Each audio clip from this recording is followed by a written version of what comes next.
Okay, so what do you really know about Iran? In the next few minutes, we're going to build a clear picture of this complex nation, and we're going to do it by drawing every single fact and figure directly from the World Factbook. Welcome to The Explainer. To really get a handle on Iran, we're going to tackle it from 5 different angles. First, we'll trace its journey from this ancient empire to the modern republic it is today.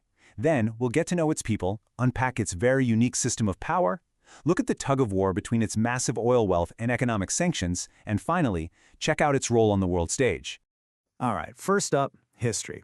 To really understand the Iran of today, we have to go back to one single pivotal moment that basically changed everything.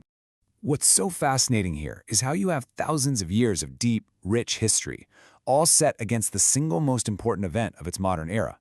You have the Persian Empire, dating way back to antiquity, but it's the 1979 revolution, the one that overthrew the monarchy and established the Islamic Republic, that fundamentally reshaped the country we know today.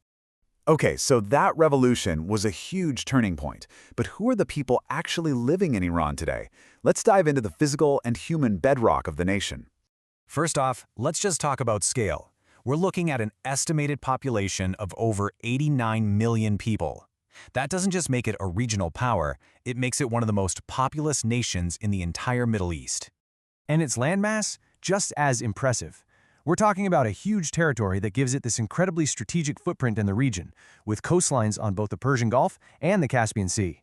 Now, this is a really crucial point. Iran is not a monolith. Not at all.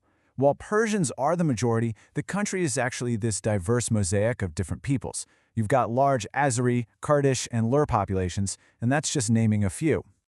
And here is one of the most striking things about Iran's population. It's incredibly young. Just look at this.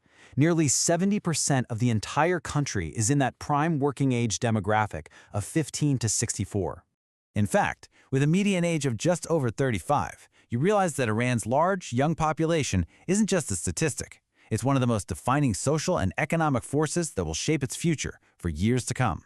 So you've got this massive, young, and diverse population. How is it all governed? Well, that brings us to Iran's system of power. And it's a unique and, frankly, often misunderstood blend of a theocracy and a republic. The official term you'll see is theocratic republic. So what does that actually mean? It means you have this hybrid system. On one hand, you've got democratic institutions, like a president and a parliament. But on the other, the ultimate final authority rests with a religious leader.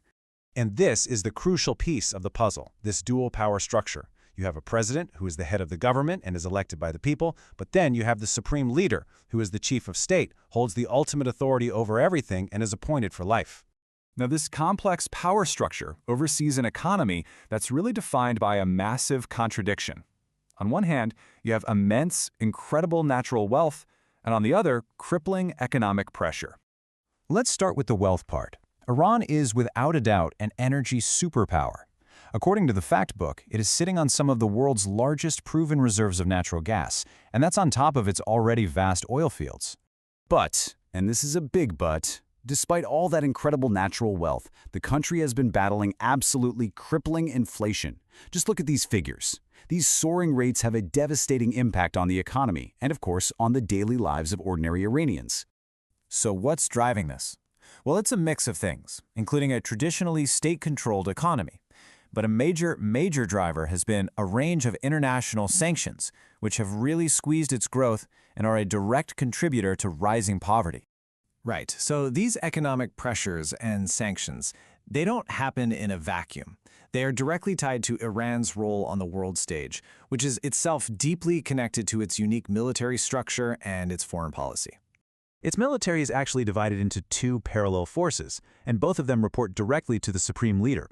You have the regular military, called the Artesh, which focuses on defending Iran's borders. And then you have the Islamic Revolutionary Guard Corps, the IRGC, which was created specifically to protect the Islamic Revolution itself.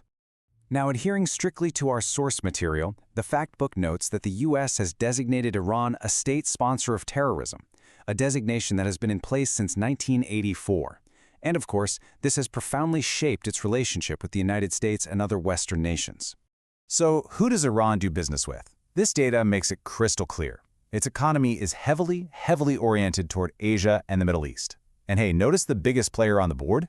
China. is by far its most significant trade partner, dominating on both the export and the import side. Okay, let's put it all together. You have an ancient nation, completely redefined by a modern revolution. You've got a massive, young population living under a unique dual-power government, and an economy that is so rich in resources but is being squeezed by sanctions. All of these forces are pulling at the country at once, which really leaves us with the big question: what will define Iran's next chapter?